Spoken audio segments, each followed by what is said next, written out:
Mike Watkins, HurricaneTrack.com, HurricaneAnalytics.com. Doing just a quick update after the 11 p.m. advisory from the National Hurricane Center. No changes in watches or warnings for Broward County. Still in a tropical storm watch, and that's it. North of there's been some changes. Watches and warnings have been extended. Pretty much up most of the Florida coast. So if you live up there, just obviously check and make sure that you're in the right state. But this is Dorian as of right now. A couple of things really to note. One, the symmetry that we're seeing from this storm, even I can't draw a symmetrical circle around it, but the symmetry that this storm is demonstrating both in the inner core and the outside in the CDO becomes something that you just really don't see that often in the Atlantic or in any ocean basin for that matter. This looks, as somebody on Twitter noted a little bit earlier, like somebody took a typhoon and put it in the Atlantic Ocean. It sure does, and it's looked like that way for a couple of days. And as we look at the satellite imagery, it continues to move due westward. The Hurricane Center is expecting that track to continue for about another 12 hours or so, and then expecting it to move north thereafter. I'm a bit surprised. Actually, Fort Lauderdale wind probabilities for hurricane force winds actually went down by 25%, so they were at 16%. Now they're at 12%.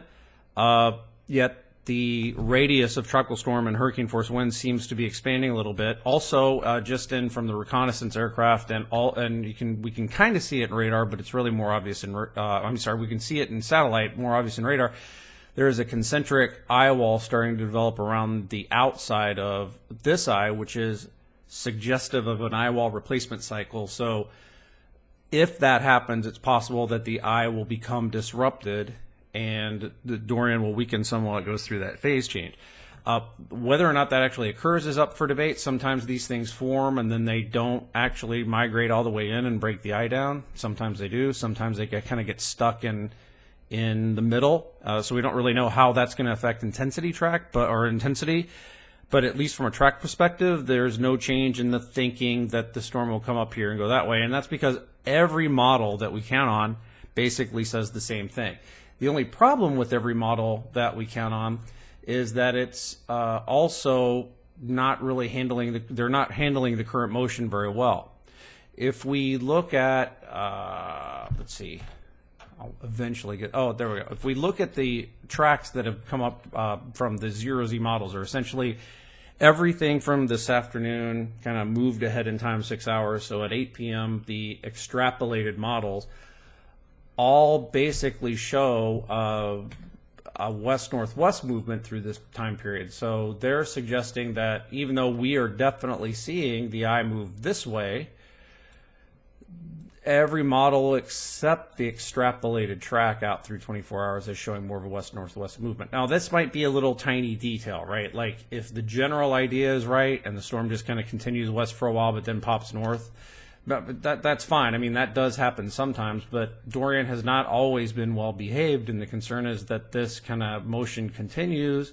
Maybe we see the ridge take a little bit longer to break down, and now we have effects closer to the coast. That's what we're going to watch overnight with the model runs, and then we'll check in again in the morning around 10 a.m. to see how things have evolved. This is the Hurricane Center's official forecast track as of before the advisory, and it has not really changed. So they're still showing after 24 hours of motion that way. The only thing is, at this point, we're talking about 30, 40, 50 nautical miles difference between out to sea or out in the water and the core making landfall somewhere, along the Florida East Coast. Now, once you get south of pretty much here, let me reset. South of here, there's tropical storm watch. Now, the size of the storm suggests that we're going to get at least probably some tropical storm force winds no matter what here, but we're still under a watch. Maybe that'll be upgraded in the morning. Who knows? But all the kind of bad weather or the worst things that could probably occur from the right front quadrant of the storm would be confined to north of West Palm Beach. So we'll find out. Mike Watkins, HurricaneTrack.com, Hurricane Analytics. We'll check in 10 o'clock tomorrow morning and see where things are.